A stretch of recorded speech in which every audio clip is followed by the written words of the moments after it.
এই যে কোথায় তুই? এই যে এদিকে আসো টুকি।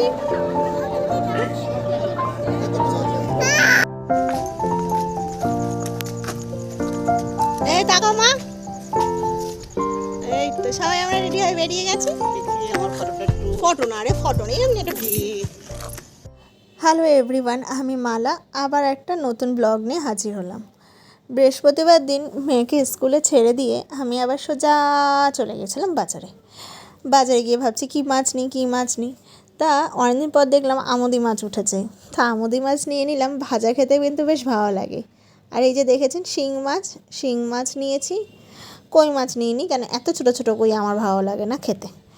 আর এখান থেকে কিছু শাকপত্র নিয়েছি, আর হ্যাঁ তেলাপিয়া মাছ নিয়েছি। হ্যাঁ অনেকে হয়তো খান না, বাট আমার খেতে ভালো লাগে।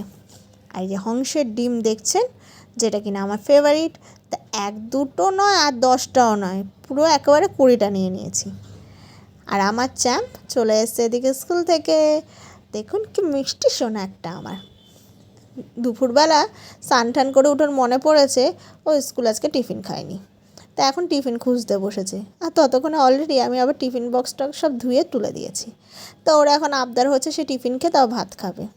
তা যাই হোক, সে তো আর টিফিন খেলো না, একেবারে ভাতে চলে গেলাম। খাইয়ে ঠাইয়ে আমি চাপিয়ে দিলাম রান্না। জ্যান্ত তেলাপিয়া মাছের ঝোল করবো আজকে। এই রেসিপিটা আপনাদের পরে দেবো। এমনি আমরা নর্মাল কিন্তু আলু দিয়ে ঝোল খেয়ে থাকি, কিন্তু আজকে আমি করব বেগুন আর আলু দিয়ে ঝোল। হাতটা হলুদ হয়ে যাবে বলে এইভাবে মাছটাকে একটুখানি ঘুরিয়ে পেঁচিয়ে মেখে নিলাম।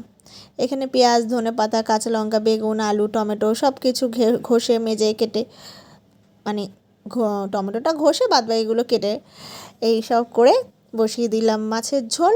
এখানে মাছের ঝোল হতে হতে আর ওদিকে হচ্ছে ভাত, আর একটুখানি করে নিচ্ছি শাক ভাজা। তো এই হয়ে গেল আজকে দুপুরে লাঞ্চ। সন্ধ্যাবেলা বসে পড়েছি রেডি হতে। আর দেখেছেন জামার বোতামটা কেমন করে দিয়েছে মেয়ে ছিঁড়ে। আর কি বলবো, ঘরে যদি একটা দস্যি থাকে আর বাইরে কাউকে প্রয়োজন হয় না। এখানে আমি রেডি হওয়ার আগে নাকি ওকে রেডি করতে হবে। সবাই মিলে তারপর রেডি হয়ে বেরিয়ে পড়লাম বিয়ে বাড়ি, মানে ভাইয়ের বউ ভাতে। হ্যাঁ, বউ ভাত হওয়ার কথা ছিল বুধবার, বাট বাড়ি না পাওয়াতে আমাদের হয়েছে বৃহস্পতিবার বউ ভাত। তাই সবাই মিলে বেরিয়ে পড়লাম। আর ওদিক দিয়ে আজকে দিদিরা আসছে। আজকে আর দিদিদের সাথে যাওয়া হয়নি, কেননা আমরা অলরেডি রেডি হয়ে গিয়েছিলাম অনেক তাড়াতাড়ি। দিদিদের অনেক লেট হবে বলে আমরা বেরিয়ে গিয়েছিলাম। টোটোটা পেয়ে গেছি, ভাগ্যিস ভালো, কেন মা পারে না রিকশায় উঠতে, আর অটোও পাচ্ছিলাম না।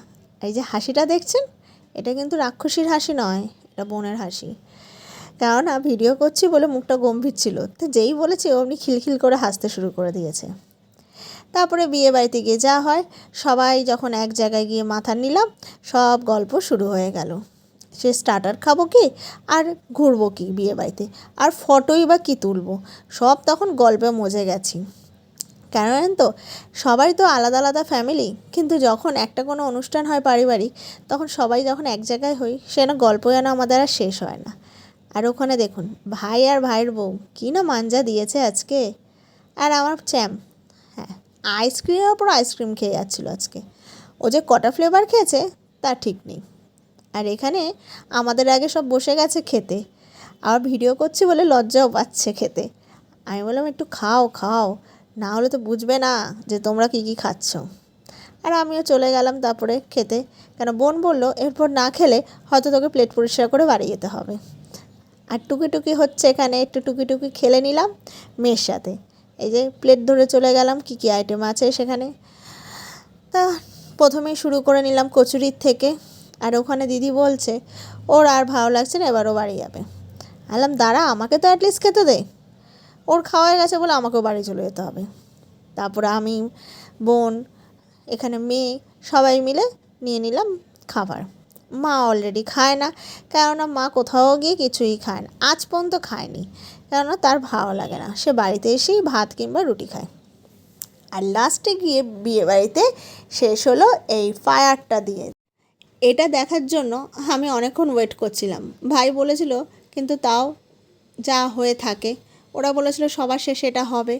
তা সব বোনরা মিলে ওয়েট করছিলাম, আর সবাই বাড়ি চলে গেছে, কেননা আর কেউ বসে থাকতে চাইছিল না। আর এখানে আমার মেয়ে আইসক্রিমের পর আইসক্রিম খাচ্ছিল, আর ওদিকে আমাদের বোনদের কোনো গল্পই শেষ হচ্ছিল না। লাইটও প্রায় অফ করে দেবে তখন আমরা ঠিক করলাম না এবার বাড়ি যেতেই হবে। যাওয়ার সময় দেখি পুরো রাস্তা ফাঁকা।